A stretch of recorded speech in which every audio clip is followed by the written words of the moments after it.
Pangulong Marcos says, pabata ng pabata ang may sakit sa bato. Bakit ganun?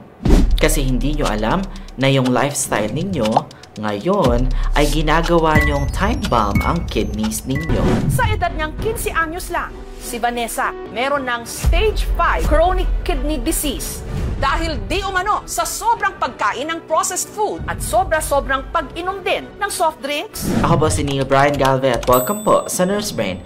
At ipapakita ko sa inyo ang tatlong dahilan bakit pabata ng pabata ang mga kaso ng kidney disease sa Pilipinas.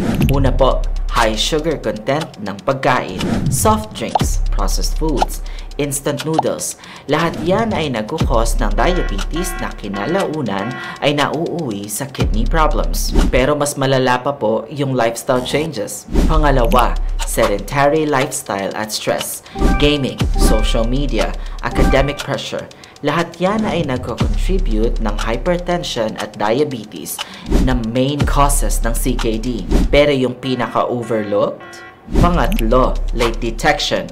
Walang simptomas ang early kidney disease kaya hindi na detect until advanced stage na. Regular check-up ang sagot. Kaya tandaan po, avoid sa matatamis na pagkain. Exercise regularly. Regular health check-up. Prevention lang ang sagot para hindi maging dialysis patient.